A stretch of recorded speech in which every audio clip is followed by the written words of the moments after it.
Hello guys, welcome back to my YouTube channel the communicator. और it's Wednesday evening going in Indore. और बढ़िया beautiful morning हो रही है। आज बात बहुत छोटी सी है, बट देन बहुत पते की है, बहुत काम की है। और वो बात एक स्टोरी के सपोर्ट से ना, मतलब मैं थोड़ा कन्वे करना चाहता हूँ। स्टोरी कुछ ऐसी है, रियल लाइफ इंसिडेंट है। हाँ हाँ, जुबान फिसल गई थी। तो जब मैं छोटा था ना, स्कूल में था ना, तब मैं तो तभी ना, पता है, मेरे दो क्लासमेट्स थे, एक लड़का एक लड़की। तो वो लड़की नहीं थी और लड़का स्कूल में पुराना था। तो अब क्योंकि लड़की नहीं थी तो बस वाले भैया ऐसे कॉल आउट करने आते थे कि ये फलाना नंबर की बस वाले आ जाओ, ये फलाना नंबर वाली बस के आ जाओ। तो क्योंकि लड़की नहीं थी तो लड़की को पता नहीं था कि कौन से नंबर की बस में जाना है, या कौन से नंबर की बस उसके एरिया में जाती है। और तो वो कंफ्यूजन में थी, तो उसने एक दिन लड़के से पूछ लिया कि नो, एक्सक्यूज मी करके, ऐसे करके कि क्या मेरी बस मतलब कौन से वाले एरिया में जाती होगी, अगर आपको पता हो तो। इतना पूछना ना उस लड़की के लिए और लड़के के लिए दुख हो गया। क्यों दुख हो गया? क्योंकि पीछे पीछे बैठे हुए जो नो नोटोरियस लोग होते हैं, द ब्लडी बैक बेंचर्स, उन लोगों ने ना उस लड़का और लड़की को चिढ़ाना चालू कर दिया। क्यों चिढ़ाना चालू कर दिया? कि इस क्लास में इतने सारे लड़के हैं, लेकिन उसने तुझसे ही क्यों पूछा कि ये फलाना नंबर की बस नो कौन से रूट से जाएगी या कौन से लोकेलिटी पे जाएगी। इतने सारे लोग हैं, इतनी सारी लड़कियां हैं, इतने सारे नो क्लासमेट्स हैं क्लास में, तो उसने know why she chose you कि भाई तू मेरे को बता कि कौन सी वाली नो बस उस लोकेलिटी में जाती है, कौन सी वाली बस उस स्पेसिफिक एरिया में जाती है। नो फिर मतलब धीरे धीरे क्या हुआ कि इन लोगों ने चिढ़ाना चालू कर दिया दो ही को, तो लड़का भी चिढ़ने लगा लड़की से और लड़की भी चिढ़ने लगी लड़के से, कि एक दूसरे के नाम से चिढ़ाने लगे, है ना, ये पीछे वाले लोग। अब स्टोरी का क्रक्स आता है, जो जो बात मैं आपको समझाने वाला हूँ। नो वो लड़की उस लड़के से हेट करने लगी। नो और हेट करते करते करते करते करते करते उस लड़की को उस लड़के से प्यार हो गया।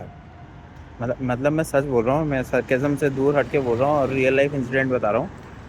हेट करते करते करते करते करते उस लड़की को उस लड़के से प्यार हो गया। अब प्रॉब्लम क्या है? प्रॉब्लम कुछ भी नहीं है। कईयों साल बाद विशाल सिंह कुमार उस स्टोरी पे वीडियो बना रहा है और आप लोगों को स्टोरी के माध्यम से बताना चाह रहा है कि व्हेन यू हेट समबडी और व्हेन यू हेट समवन, ठीक है, आप हेट कर रहे हो या आपको नो नफरत होती है किसी से, but then when you hate somebody आपका फुल फ्लेज्ड फोकस जो है उस इंसान पे हो जाता है। और ऐसा वैसा फोकस नहीं, फुल फ्लेज्ड इमोशनल फोकस आपका उस इंसान पे हो जाता है। और व्हेन यू हेट समबडी, और जब आपका कंप्लीट 100% जो फोकस है आपका उस इंसान पे हो जाता है, अभी आप जाने अनजाने उस इंसान को अपनी लाइफ में अट्रैक्ट कर लेते हैं, या जाने अनजाने वो इंसान आपकी लाइफ में सेंटर ऑफ अट्रैक्शन बन जाता है। तो मतलब काम की बात सिर्फ इतनी थी कि व्हेन यू हेट समबडी, ठीक है, it's good to have a choice to love somebody और to hate somebody. But then उसको इमोशनली जितना ज़्यादा आप परेशान रहोगे उसकी वजह से कि यार ये लड़का मुझे नहीं पसंद है, लड़की मुझे नहीं पसंद है, आप उतना ही ज़्यादा उस लड़के के बारे में, उस लड़की के बारे में, उस इंसान के बारे में, बूढ़े बच्चे जवान के बारे में इंगेज होते जाओगे।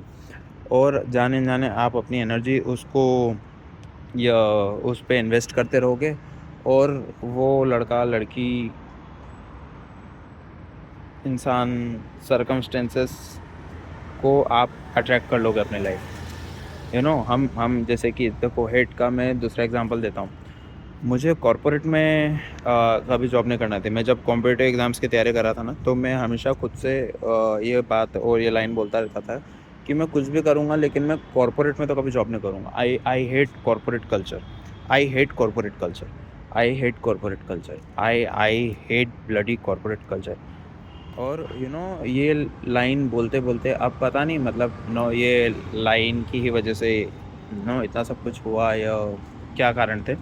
बट देन मैं कॉम्पिटिटिव एग्ज़ाम्स की तैयारी कर रहा था and I was hating to be a part of corporate, और currently I am working in good MNC as a corporate guy. तो बोलने से चीज़ें होती है और हेट करने से तो वो कुछ ज़्यादा ही होती है।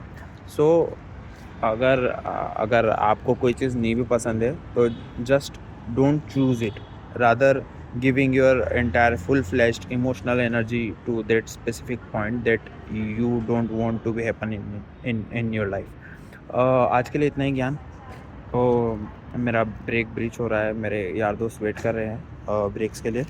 तो फ़िलहाल के लिए मैं जाता हूँ, और हम लोग मिलते हैं थर्सडे के दिन शाम में, इवनिंग में, इसी टाइम पे, और एक नई कहानी के साथ, एक नई स्टोरी के साथ, नए लेसन के साथ। जब तक के लिए टिल देन, गुड बाय।